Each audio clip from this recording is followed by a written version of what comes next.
요거는 박 PD가 소개해 주실래요? 나 이거 보고 진짜 이거 참 이거 근절 안 된다는 생각이 들었는데. 이거는 소개 딱 제목만 들으면 화딱지나 이거요. 네.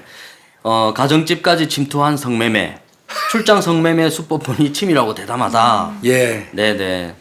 뭐 이게 지금 코로나 상황 되면서 네. 이런 출장 성매매가 많아졌다 이런 내용의 기사입니다.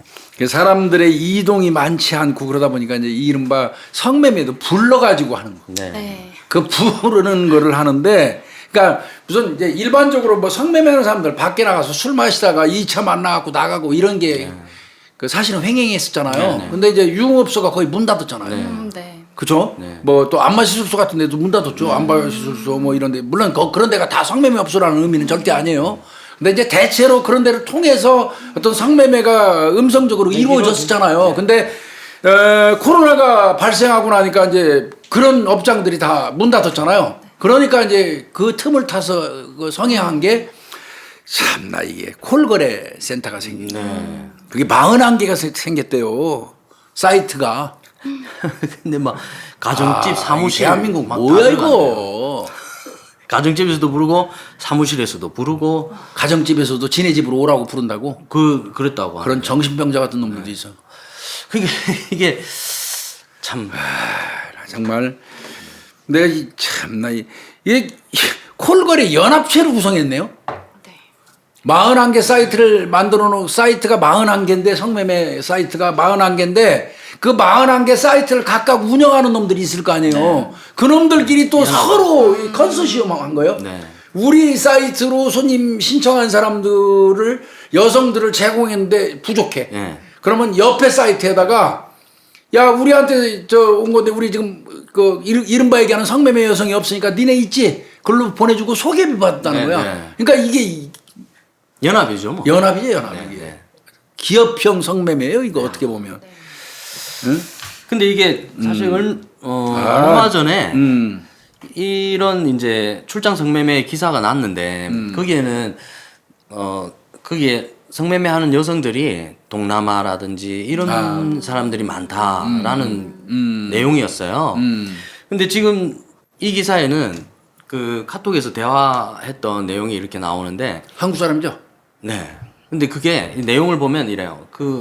뭐 일을 할 수 있냐, 뭐 키나 이런 걸 묻잖아요. 뭐 그 사람 그 여성이 뭐 코로나 때문에 어려워져서 뭐 이렇게 그 내용이 있더라고요. 그게 뭐 그 사람의 어떤 이제 민망하니까 그 일을 구하면서 핑계를 그렇게 했을 수도 있고 뭐 그런 그 실질적인 사실은 모르는 부분이지만은 아무튼 한국 여성들을 대거 모집한 거는 맞는 것 같아요. 네. 그러니까 41개 사이트를 그 운영한 업소가 4개네요, 4개. 4개 업체가 이놈 4개 덩어리가 41개 사이트를 운영한 거예요. 사이트도 그러니까 한 개 운영하는 놈이 사이트 한 10개씩 운영했나 봐요. 그렇죠, 그렇죠. 사이트에 깔아놓으면 글로 들어오는 거니까 전화로. 그렇게 했는데 일망타진하긴 했어요, 이거. 서울 경기 남부지방경찰청에서 아마 내가 볼 때는 기획수사한 것 같은데 근데 이거 되게 쉽지 않았을 것 같아요. 이거 만만치 않아요. 이거 네. 쉽지 않습니다, 이게. 경찰 신분 확인 앱을 통해서 음. 다른 업소를 이용했던 이 사람만 새끼들이 받았대요. 진짜 그러더라니까. 근데 제가 궁금했던 게 경찰 네. 신분 확인 앱이라는 게 뭐? 이거 지들끼리 공유해요. 이게 뭐냐면 이게 이제 옛날에 예전에 이것도 똑같은 거예요. 룸사롱 대형 룸사롱 같은 그 업소를 운영하면 실장이라는 사람들이 있어요. 네. 그 사람들이 대형 룸사롱 만들었고 2차 나가는 성매매를 실천을 했단 말이에요, 놈들이. 그러다 보니까 언제든지 경찰이 위장으로 손님으로 와가지고 적발할 수도 있으니까 그 손님들을 아주 순수한 손님만 선별하는 거를 만들었고 그 과정에서 수사할 때 이 업소 칠 때 보니까 김복중이라는 형사가 왔었고 고아림이라는 여경이 왔었고 뭐 이런 거를 데이터를 지들끼리 그 룸사롱 하는 실장들끼리 만들었어요, 데이터를. 서초소에는 그리고 또 아름아름하고 서초소에 근무하는 박동민 형사가 있어 여천계에 뭐 그러면 이제 그 전화번호 좀 알려줘봐. 그리고 전번 요걸 데이터 해가지고 얘들이 만드는 데이터 얘들이 만드는 요거를 지들끼리 만들어갖고 아예 경찰 사전을 만들어 버린 거야. 그래서 명함도 함부로 우리가 못 주고 다닌다는 그런 말을 할 정도였어요, 경찰들이. 그런 거예요. 신분호 확인 그 앱을 지들이 만들었어요, 아예. 야, 그러니까 그게 이제 옛날 같았으면 이 장부 보고 혹시 이렇게 했을 텐데 이제 어플리케이션을 만들어 버린 거예요. 그래서 공유해 지들끼리. 와. 그래서 저 형사들 전화번호 다 바꿔야 되는 거 아니냐 이런 말까지 심지어는 나왔었으니까. 그러니까 수집하는 건 그렇게 어렵지 않거든요. 이놈들이 노력하면 야, 그 주변에서 만약에 이제 여기 A 경찰서라고 그래. 그럼 A 경찰서 주변에 가갖고 아는 형사 하나한테 하나 어떻게 알게 되면 A 형사한테 저 성범죄 그 사건 하는 그 풍속 담당하는 저 박동민 형사 잘 알아요. 잘 알지. 그 박 형사 전화번호 좀 주세요. 뭐 그러면 안다고 알려주면 그건 바로 입력되는 거예요. 입력되면 이제 그 신분, 경찰관 신분 앱 하는데 거기 등록이 되셔서 박동민 형사가 거기 그 위장으로 들어가면 이제 속된 말로 바로 자기들끼리 아야 짭새 떴다 그러지. 그런 거예요, 그런 거. 그래서 이게 한때 그놈들이 얼마나 방대하게 그걸 만들어 놨는지 눈사람 실장들끼리 엄청났었어요. 이것도 그거 비슷한 것 같습니다. 그럼 뭐 성매매 업소 하는 놈들이 대체로 그런 또 유흥 활동하던 놈들이 네. 이게 와서 연관돼 갖고 이런 짓도 하거든요. 네. 내가 근데 이제 이게 제일 큰 게 내가 보니까 나름대로 이거 수법이 보이스피싱 수법이에요. 점조지 형태예요. 아. 네네. 네. 성매매 하다가 적발되면 여성하고 그 여성을 날려주는 운전기사만 처벌받는 거예요. 그 윗선으로 타고 갈 수가 없어. 왜? 대포폰 쓰니까. 네. 그랬대요. 여기 성매매 대금은 예. 운전기사로부터 대포 통장 계좌로 전달받은 후에 네. 서울 경기권 일대 현금 인출기를 돌아다니면서 네. 또 그거는 직접 또는 딴 놈들 인출책을 시키겠지. 이용해 또 그렇지. 출금했대요. 말씀하신 것처럼. 그러니까 이거예요. 이게 내가 일련의 구도를 이제 제가 보니까 제가 제일 정확하게 알 것 같아. 사이트 내가 성매매 운영하는 놈이야. 네. 내가 10개 사이트를 운영해. 10개 사이트 쫙 뿌려놨어. 네. 그 굶주린 새끼들, 아유, 구매하는 놈들도 그 거지 같은 새끼들이 이거. 하여튼 그 새끼들한테 전화 왔어. 그거 받았어. 알겠습니다. 자, 요 온 사람 전화번호를 이제 경찰 그 데이터에 넣어가지고, 경찰은 아니네. 이제 확정됐어. 네. 그 다음에 자기들이 그 평소에 고용한 그 운전자하고 성매매 여성이 따로따로 있어. 묶어줘요. 운전자 A하고 성매매 여성 A를 한 팀으로 묶어줘요. B 묶고 C 묶고 묶음을 해놓는 거야. 그런데 이 사람들을 모집할 때도 이 점조직 형태로 모집한 거야. 내가 다이렉트로 안 하고. 네, 그래서 대포폰 이용해서 이 사람하고 주고받고 한 거예요. 운전자 고용할 때 비대면으로 했대요. 그러니까 말씀하신 것처럼 윗선을 모르게. 모르는 거예요. 그래 이 사람들은 하고 야 내가 주문 들어와서 이를테면 성매매 주문 들어와서 받아갖고 너한테 쏴주면 네가 그 여성 싣고 가서 얼마를 받아 성매매 요금을 그 받은 금액을 니네 둘이 얼마씩 나누고 나한테 줄 거 이제 나누잖아. 나한테 줄 거는 내가 지정해는 저 통장으로 입금해 줘. 그러면 얘는 이제 운전자로 입금을 해. 그 입금한 이 통장은 대포 통장이야. 내 통장 아니야. 자, 그러면 대포 통장으로 들어온 그 통장에서 돈을 인출할 때 은행 가서 찾냐? 아닌 거예요. 이거를 또 인출책을 또 대포폰으로 만드는 인출책한테 연락해가지고 야, 그거 가서 ATM기 몇 개 돌아다니면서 해가지고 와. 그래서 거기서 현금으로 받아온 거를 또 수금하는 수금책한테 시켜서 받아오는 거야. 그러니까 딱 끊어져 있는 거지. 이거 내가 볼 때 경기 남부청에서 속된 말로 이 수사 엄청 힘들었을 거예요. 그랬을 것 같아요. 엄청 힘들었을 거예요. 야, 이 새끼들 7명 구속했네요. 네. 7명 구속하고 30명 입건했는데 네. 7명 구속 많이 했네. 41개 사이트 운영 4개 업소 일망타진해서 7명 구속하고 30명 입건했다. 네. 30명 중에는 또 구속될 재판 중에 또 구속될 놈도 있어요. 네. 102개.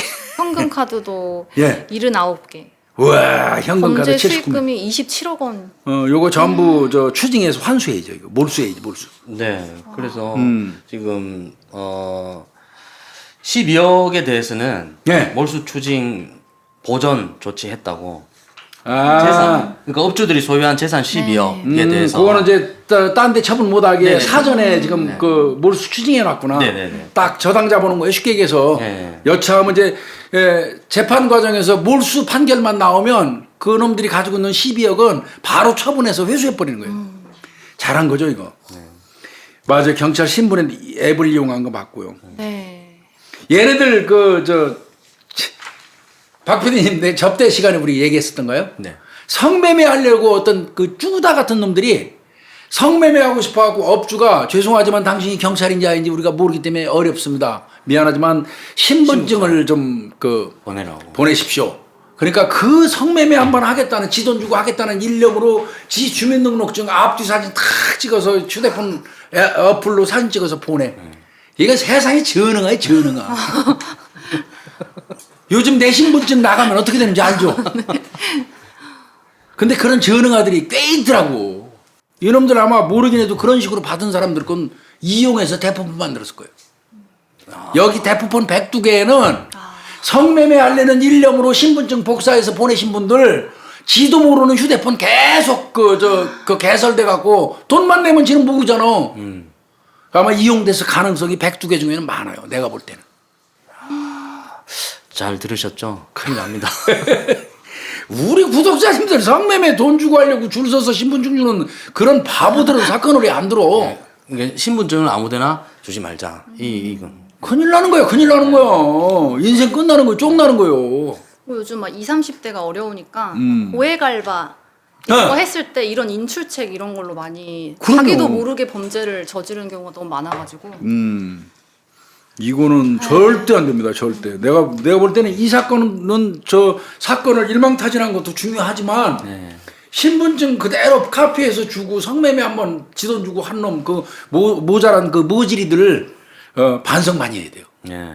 아마 많이 나올 겁니다. 이거 지금 일단 구속하고 발표만 했는데 이제 수사 진행되면서 대포폰 일일이 그 소유자 다 깔 거 아니야. 이런 아마 대포폰 그 명단 있잖아요. 그놈들 이름 다 나올 텐데 그 중에는 성매매 하려고 휴대폰 앞뒤로 신분증 앞뒤로 복사한 놈들 꽤 나올 거예요. 야, 지금 불안한 사람들이 상당히 많겠네요. 그럼요. 그 다음에 이제 제일 중요한 거. 성매매는 했어. 그리고 돈 주고 성매매 했어. 별 문제 없을 건데 얘들이 지금 까졌잖아.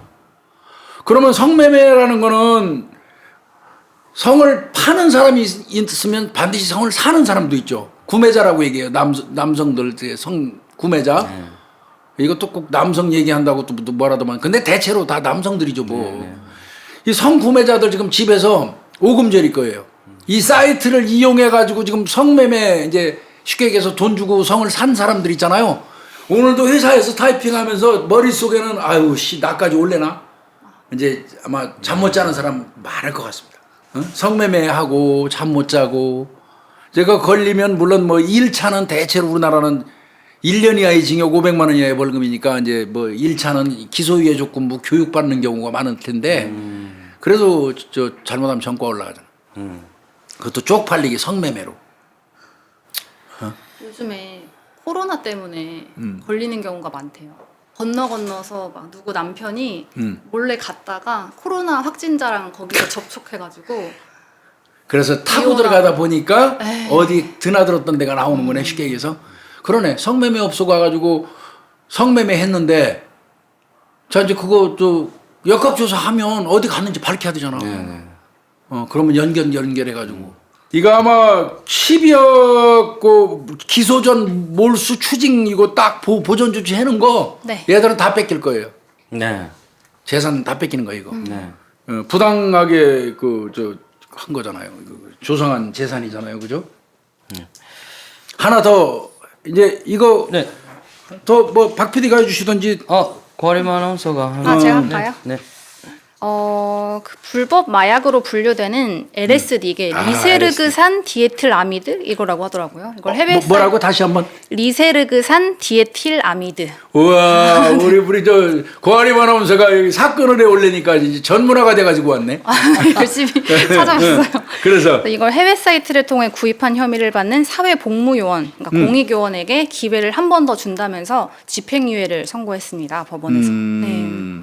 LSD 구입한 사람을 집행유예 안 줄 텐데 LSD가 굉장히 위험한 마약인데. 그러니까 보니까 해외에서 구입은 했는데 예. 이 세관에서 발각돼서 압수를 당했어요. 그래서 투약을 하지도 못했고 이걸 팔 것 같지도 않고 그래서 조금 그런 것 같아요. 근데 이게 저도 기사 보면서 느낀 게 제가 미국 드라마 보다 보면 마약에 대한 얘기가 굉장히 많아요. 우리가 아는 마약 외에도 어떤 약물로 쓰이는 건데 이렇게 하면 이런 작용이 있다는 걸 드라마에 되게 상세하게 나오는 거예요. 그거 잘못된 건데. 네, 그러니까 이 사람도 미국 드라마를 보다가 LSD 같은 마약이 걱정을 없애준다 이런 대사를 듣고 바로 해외 직구를 했다고 하더라고요. 대학 편입 준비로 인해서 막 스트레스가 많아가지고 그랬다고 하더라고요. 그러니까 고민을 없애준다. 마약이 고민 안 없애주는 마약이 어디 있어?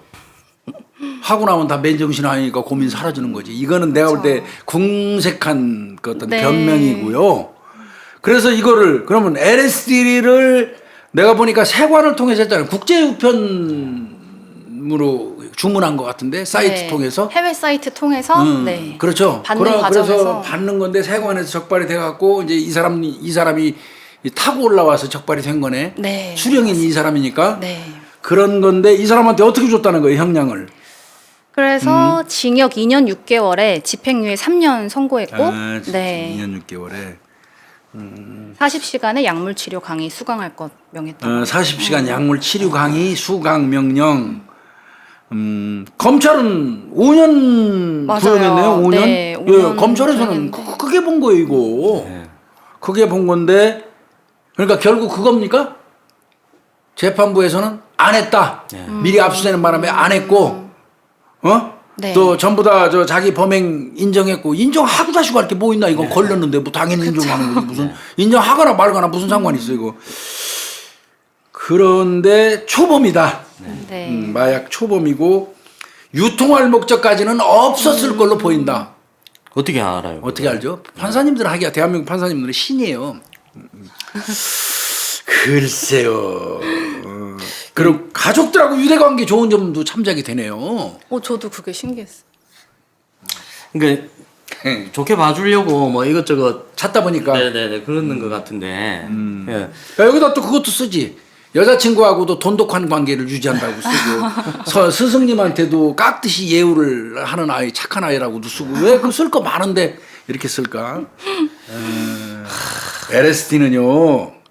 제가 늘 말씀드리자면 마약도 종 장르가 있어요. LSD 이거 엄청 위험한 약이에요. 구입한 것에서 일부라도 옆에 사람한테 나눠주면 다 똑같이 중독자 되는 거예요.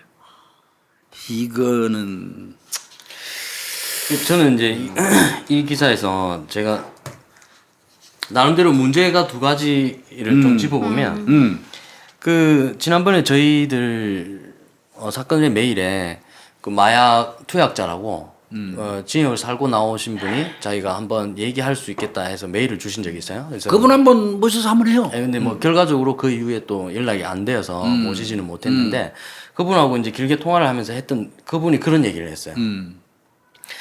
자기가 마약을 투약을 해가지고 그 징역을 살고 나왔는데 지금은 결혼해서 마음 잡고 산다. 근데 가장 큰 자기가 생각할 때 가장 큰 문제는 처벌이 너무 약하다. 나요. 예. 그 사람이 이렇게 얘기하더라고요. 나도 처음에 집행유예 받았다. 그때 내가 벌을 크게 받았으면 내가 차라리. 안 했을 것 같다. 예. 그 얘기를 했었어요. 맞아요. 예. 이봐요. 그래서 중독이 돼버린 거예요. 네. 그래서 그 이제 수감자들 마약 수감자들 모아놨다고 하더라고요. 거기서 아픈 의사 처방 약 그거 모아가지고 막 마치 수면제 이런 것들을 막 모아 준대요. 그럼 그걸 먹고 막 환각 상태에 뭐 빠져. 그렇게 하기도 한다고. 그래서 나오면 다 똑같다. 그래서 자기가 생각할 때는 처벌이 굉장히 세야 된다라고 이런 얘기를 마약은- 실제로 마약을 하고 그 지역 살고 나오신 분이 저는 통화상 제가 그렇게 들은 내용이에요. 그래서 이거를 이렇게까지 좋게 좋은 거를 찾아서 집행유예를 하는 게 중요한 게 아니고 이 사람을 다시 못하게 하기 위해서 냉정하게 판단을 해야 되지 않을까. 아까 말씀하신 것처럼 LSD가 그 정도로 중독성이 강하다라고 얘기했을 때. 그리고 또 하나 문제는 이 사람 말처럼 실제로 이 사람이 초범이고 자기가 유통할 목적도 없었고 그리고 내가 투여도 하지 못했다. 미리 저걸 해서. 그걸 뒤집어서 생각하면 한 번도 접해보지 못한 사람이 유통책도 아니고 해외에서 손쉽게 구매했다라는 게 이게 너무나 맞아요. 큰 문제잖아요. 예. 이 사람이 한 얘기가 사실이라고 하더라도 거기서 또 더 큰 문제가 있는 거예요.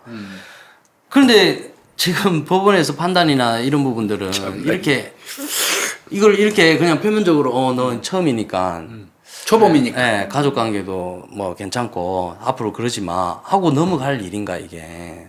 안 돼요. 네. 아니 검찰에서 5년을 구형했다는 얘기 자체가 상당히 심각성을 인지하고 있는, 검찰에서 5년 구형하는 거 작게 구형한 거 아니에요. 네. 그잖아요. 네. 그러면 이건 재판부에서 그것도 2년 6월로 5년을 구형한다는 얘기는 풀어주지 말라는 소리예요. 집행유예 주지 마십시오 그 소리예요 검찰에서. 네.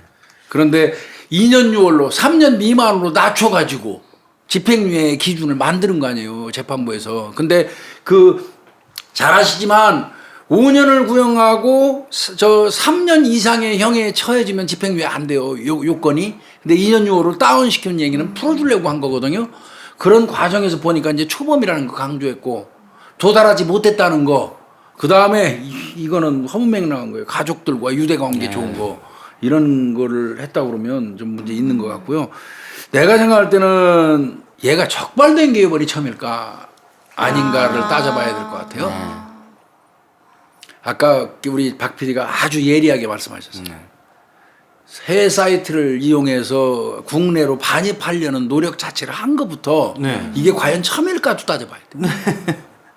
그리고 만약에 이 사람이 실제로 주변에 마약하는 사람들이 없고 진짜로 처음이다. 그 유통책도 모르고 하는데 나도 한번 해볼까 해서 해외 사이트에서 구매했다고 하면 그 사실만은 너무 큰 문제예요. 맞아요. 이 사람 말이 진실이라고 하면 더 큰 문제예요. 더더군다나 대학생 신분을 가지고 있는데 LSD의 어떤 폐해 같은 거를 아예 사회정보에 어둡다고 해도 모른다고 저는 보지 않습니다. 네. 그죠? 우리 고아리만 하면서 여성이지만 LSD라는 마약이 있다는 거는 알잖아요. 네. 우리 한 PD도 그건 알죠. LSD라는 마약이 있다는 거 정도는 알죠. 그게 마약이라는 건 알죠. 얘가 뭐 저는 사실은 솔직히 LSD가 엄청 심각한 저희가 얘기예요. 아는 마약은 그냥 그 뉴스에 나올 때 왜 가루 있잖아요. 히로뽕 예전에. 필로폰. 예. 그런 건 줄만 알지. 뭔가 저도 이제 사건을 하면서 막 이런 이름만 들어봤지. 사실은 다 모르죠. 뭐가 어떻게 생긴 건지. 이름 아니, 정도 모르지만 이름 정도는 알죠. 네, 그게 네. 마약이라는 건 알고. 네네. 네. 그리고 아까 제가 말씀드린 제가 직접 통화했다는 그분이 그 얘기를 했어요. 자기가 심각하게 생각하는 게 자기가 잡혀 들어갔는데 자기가 집행유예를 받게 된 게 검찰에서 같이 한 사람 불어라. 몇 명 불면 너는 풀어줄게. 네, 그거는 항상 뻐도하죠. 그거. 네네. 근데 이제 다들 쉽게 인지한다. 이제 그 사람의 이야기의 핵심은 그거였어요. 그리고 마약하는 사람들이 어리고 뭐가 있겠습니까? 그러니까 내 살라고 그냥 다 불어버리는 거잖아요. 예.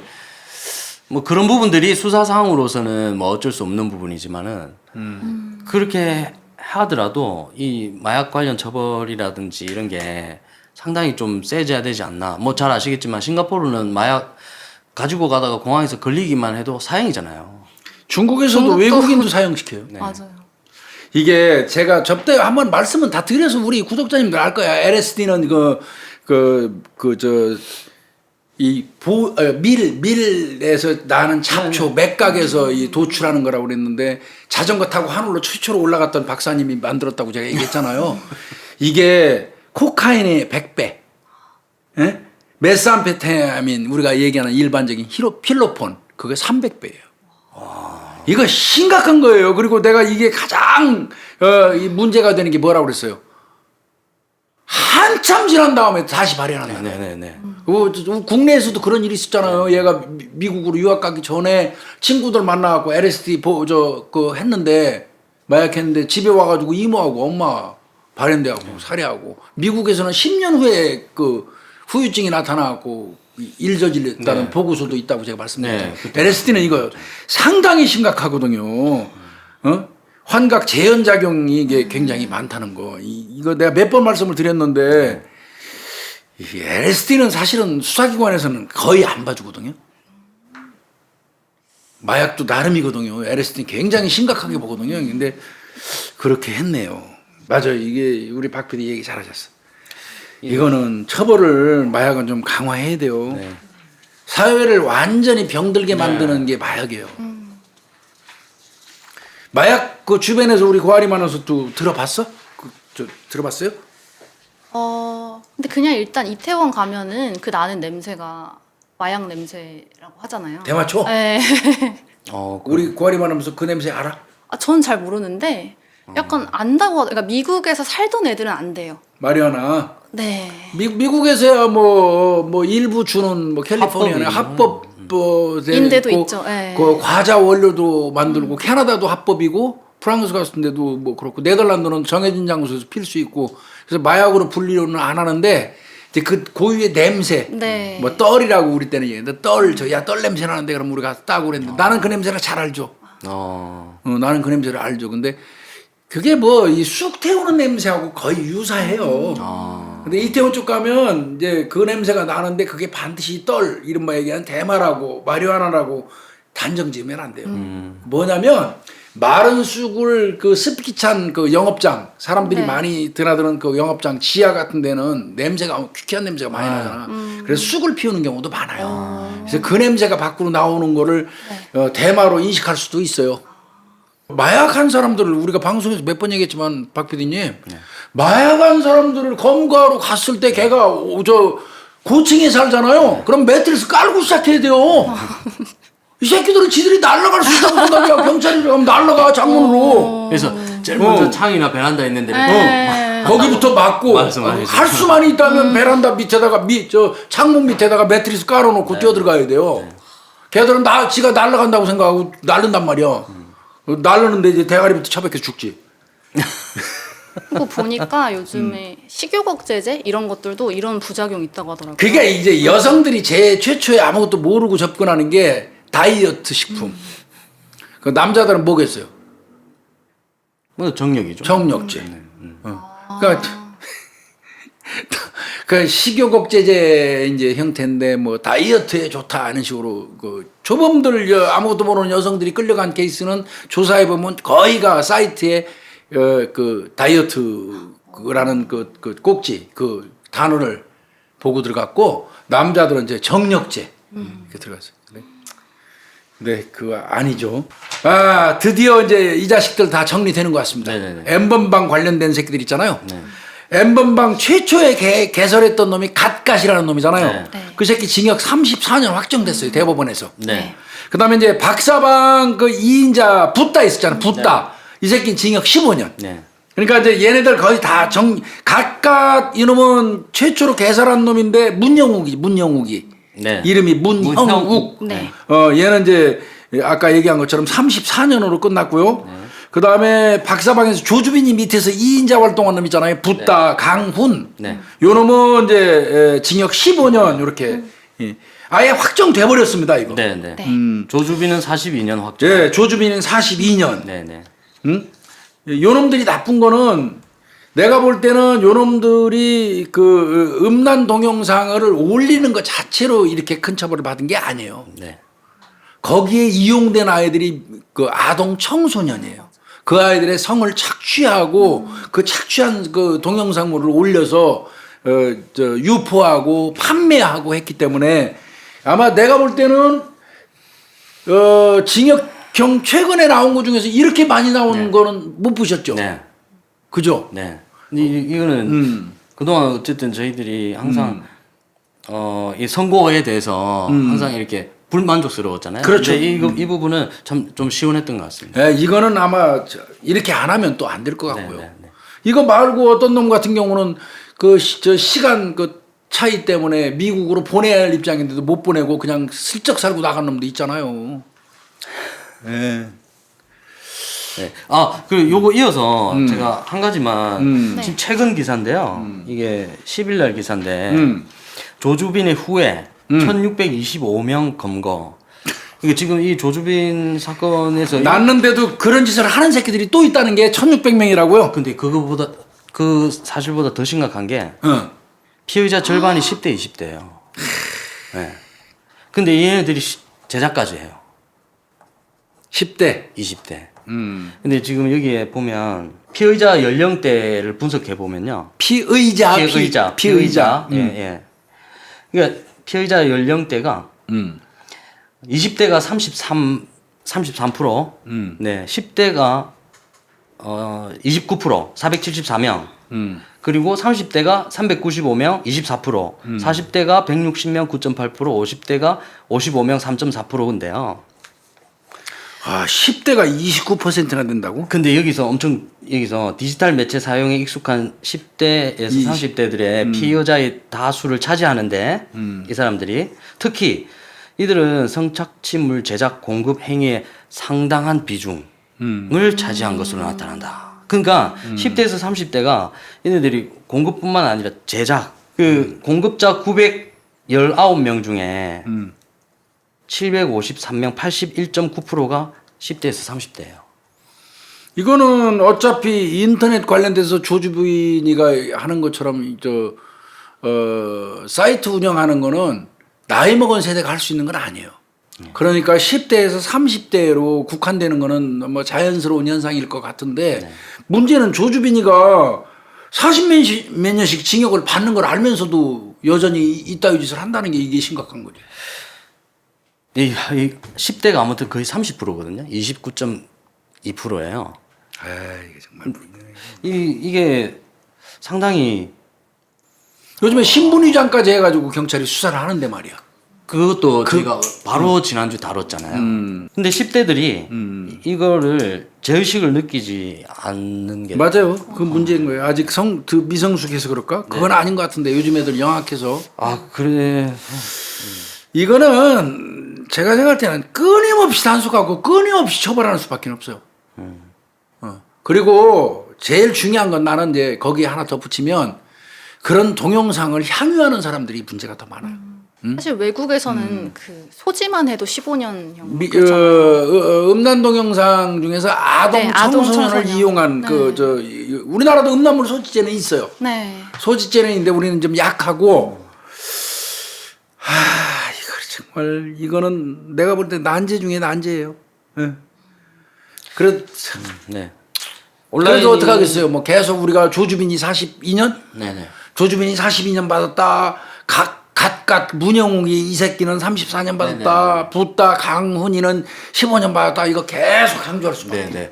그래서 이 판결이 더 의미가 있는 것 같아요. 그리고 이렇게 이 어떤 성 관련해서 이렇게 막 대규모라든지 이게 처음이잖아요. 그리고 네네. 그런데 첫 선고가 굉장히 강하게 이렇게 엄청 센 거예요, 이거. 네네. 이게 의미가 있는 것 같습니다. 저는 이게 왜 중요하다고 보냐면요, 박 PD. 이렇게 42년, 25년 막 이렇게 주잖아요. 요게 선례가 돼버린 거예요. 네. 기준이 된 거예요, 형량에. 네. 이제 그러면 이 다음에 유사한 놈들이 걸리면 지금 이 조주빈이나 얘들한테 맞춰줬던 그 형량의 범주 내에서 계속 때려주기 때문에 셀 거예요, 여전히. 그래서 그 첫 판결이 엄청 중요해요. 얘들은 앞으로 우리나라에서 뭐 이제 아동 청소년을 이용한 음란물을 제작, 뭐 유포, 공급하면은 그냥 한 20년, 30년씩 그냥 교도소에 썩는다. 이런 거를 아예 머릿속에 두어야 돼요. 네. 요 사건은 판사님들 감사합니다. 제가 맨날 욕만 하다가 요걸 좀 감사하다고 얘기 드릴 만한 것 같습니다. 그리고 그냥 한 번 더 넘어가면서 여벌로 던질게요. 징역살이가 너무 편해요. 대한민국은. 맞습니다. 징역살이를 조금 고달프고 고단하게 시키는 게 맞아요. 네. 그래서 저는 이제 계속 제가 지금도 연구해보고 회의 사료도 수집해보고 하는데 징역답게 시키자. 징역이라는 건 말 그대로 교도에서 수감돼갖고 일하라는 게 징역이에요. 네. 금고는 그냥 가만히 앉아있으라는 거. 네. 교통사고 같은 거 낸 사람들은 고의성이 없기 때문에 그런 사람들은 거기가 금고줘요. 안전사고라든지 사고 고의성이 없잖아. 이제 부주의가 심한 사람들은 다 금고예요. 교통사고나 가만히 앉아있으라는데 물론 가만히 몇 년 쪼그리고 앉아있는 것도 그 사람 생병나는 거예요. 그러니까 본인 금고받은 놈들이 나 징역 좀 해주십시오 하고 사정한대요. 작업장 가서 어울리려고. 근데 그 징역의 난이도를 저는 좀 높여야 된다고 보고요. 지금 여전히 봉투 붙이고 뭐 이지라고 앉아있는데 그런 인력들이 그래서 저는 징역의 개념을 징역답게 시키려면 이렇게 해야 된다고 생각하는데 이제 계속 찾고 있는데 분명히 나로부터 피해를 본 사람들이 있잖아요. 네. 그 사람들한테 내가 징역사라는 것을 일정 부분에 띄어서 계속 공급해야 돼. 네. 돈을 주게 만들어야 돼. 네. 나한테 피해 당한 사람들한테. 그거 이제 몇 번 말씀하셨잖아요. 내가 지금 그 추구하는 어떤 징역의 개념 속에 내가 그게 있어요. 근데 그건 법이 바뀌어야 돼요. 근데 누군가는 계속 지져야지 거들떠 볼 거 아니에요. 네. 그 내가 저 해외 사례라든지 이런 걸 지금 많이 수집하고 있는데 뭐 조만간 그거 관련돼서 논문도 한번 내보려고 그래요. 아, 저 적극 찬성입니다. 저도. 그 누구나 공감할 수 있는 네, 맞아. 상황인 것 같습니다. 아, 내가 누군가 피해를 줘서 피해자 유가족들이 있으면 내가 징역살이 하면서 징역에서 벌은 그 임금에 1,000원을 벌으면 500원이라도 꾸준히 보내줘야죠. 네. 그렇습니다. 그렇게 좀 가고 마지막 사건은 네. 어차피 이제 제가 조금 하고 정리해야 될 것 같은데 네. 요거는 이게 정말 이게 이제 도박의 폐해예요. 도박의 폐해. 이 도박에 미치면 저 부모도 없고 가족도 없고 세상에 아무도 없다는 얘기 똑같은 거예요. 도박 손모가지 잘라오니까 발가락 갖고 한다고 그러잖아요. 근데 인터넷 도박 중독에 빠진 40대 가장이 있었어요. 이 사람이 내가 보니까 이제 아내하고 저 아들 하나하고 셋이 살았는데 인터넷 도박에 빠져갖고 한 1억 정도 빚을 졌어요. 그러니까 안 되겠다 싶어갖고 1억 5천짜리 지가 살고 있던 아파트를 처분을 해요. 그래가지고 1억을 갚어 도박빚. 그리고 5천만 원은 아내한테 준 거예요. 아내 명의로 이제 입금을 했어요. 그리고 이제 본인은 이제 충남 아산 쪽에 이제 뭐 허름한 아파트를 임차해가지고 아내하고 이제 살다가 계속 도박을 또 한 거예요, 이게. 인터넷 도박 못 끊어서. 그러니까 아내하고 이혼하게 되고. 네. 그 과정에서 차라리 아내한테 맡기지, 아이를. 지가 떠안았어요, 아이를. 그리고 아이랑 살면서 도박을 계속 하다 보니까 빚을 또 뭐 한 1억 5천 정도 또 빚진 거예요. 도박은 계속 빚의 수렁텅이 속에 빠지는 거니까. 그러니까 또 아내한테 5천만 원만 좀 달라고 얘기하니까 아내가 거절하고 서울로 홀랑 가버렸어. 그 아이랑 달랑 둘이 남았잖아. 그 아이하고 어떻게 해서 노력해서 살아야 되는데 이 자식이 지가 극단적인 선택을 하려고 마음을 먹었어요. 죽어버려야겠다. 이런 생각을 했는데 마트에 갔대, 마트. 마트에 가서 아들이 과일 사달라고 하는 거를 보면서 우리 같으면 과일 사달라고 그러면 내 자식이 너무 이쁘잖아. 그래 뭐 먹을래 할 텐데 얘는 거기서 딴 생각을 했어. 내가 죽고 나면 과일도 못 사줄 거고 얘 누가 돌보지? 그런 식으로 이게 생각이 드는 거예요. 그래서 당일날 맥주 한 병에 소주 한 병 처먹고 이건 처먹었다고 그래야 돼요. 처먹고 아이를 살해한 사건이에요.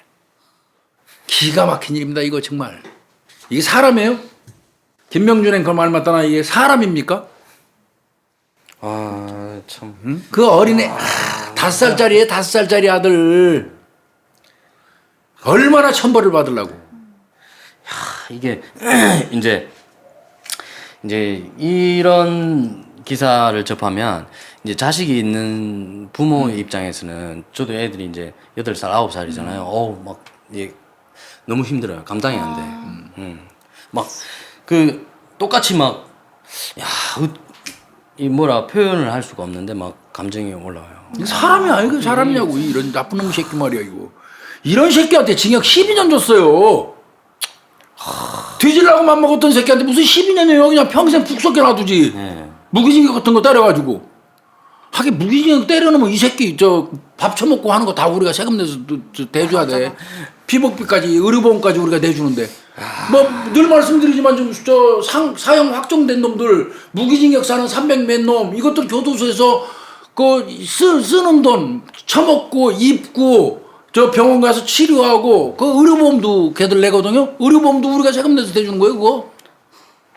이게 사람이냐고. 5살짜리 그 저 요만해 갖고 눈에는 안 아픈 그 맞아. 자식을 말이야 목을 졸라서 살해하고 이게 사람 새끼야 이게. 근데 이걸 12년을 줬더니 열이 확 받는 거야 그냥. 네. 재판부가 이렇게 얘기했어. 피해자가 겪었을 극심한 그 피해자는 애기죠. 네. 피해자가 겪었을 극심한 정신적 고통과 혼란. 정신적 고통, 혼란 겪기도 전에 이 안에 살해됐어. 이제 어떻게 보면 갑작스럽게 저 피해자를 잃은 유족이 평생에 걸쳐서 견뎌야 할 괴로움, 미안함, 고통, 슬픔은 헤아리기 어렵다. 어머니가 처벌을 원하고 있다. 당연히 어머니 처벌을 원하겠지. 네. 그런데 피고인은 정상적 판단 능력이 저하된 상태래요. 왜 정상적인 판단 능력이 저하됐을까요? 저 맥주 하나하고 소주 한 병 먹었다는 얘기 같아. 그리고 이제 극단적인 선택을 맘먹고 있었기 때문에 뭐 그렇다는 얘기 같아요. 다소 충동적으로 범행을 저질렀대요. 다소 충동적으로. 자기 자식을 죽이는데 무슨 다소 충동입니까 이건. 아들을 살해했다는 죄책감과 후회 속에서 평생 살아가야 할 것을 참작해서 12년 줬대요. 뭐 모르겠습니다. 어떤 면에서 보면 살려놓는 게 이 새끼한테 더 고통 줄지도 모르죠. 네. 자기 자식을 내 손으로 죽였다는 그 스스로. 네. 근데 이제 이 사람이 12년 살고 나왔을 때 아직 이제 40대니까 젊잖아요. 그러면 쉬운 몇 살이 나올 텐데. 네네네. 근데 이 정도로 끔찍한 일을 저지른 사람이 그 사람이 나와서 도박만 하던 사람이 나와서 또 뭘 할 수 있겠습니까? 나와서 또 다른 또 범죄를 저지르는 거 아닌가? 이 새끼는 감시 잘해야 돼. 약한 처벌로 이제 그게 걱정이지 뭐. 감시 잘해야 돼요. 네. 이게 이 도박하는 놈들은 도박의 속성이 있어요. 네. 또 나와서 도박에 손대고 또 그런 짓 한다면 이건 사람 아니죠. 이거 정말 근데 5살짜리 아이를 막 이렇게 눈에 그 머릿속에 그려보면 속에서 막 열불이 나요. 불화같이 나요. 예, 저희가 항상 뭔가 아기와 관련된 사건을 할 때면 아우 힘들어요. 불과 5년의 짧은 삶을 살려고 이런 쓰레기한테서 나온 거 아니에요. 어? 너무 가슴이 아프더라고 이 사건. 근데 12년은 너무 싸게 준 것 같아. 이 새끼 한 120년은 줘야 되는데. 네. 나쁜 놈이 이거. 네. 그러면 이슈는 이 정도에서 정리를 그래요? 하겠습니다. 네. 네. 네. 고생했습니다.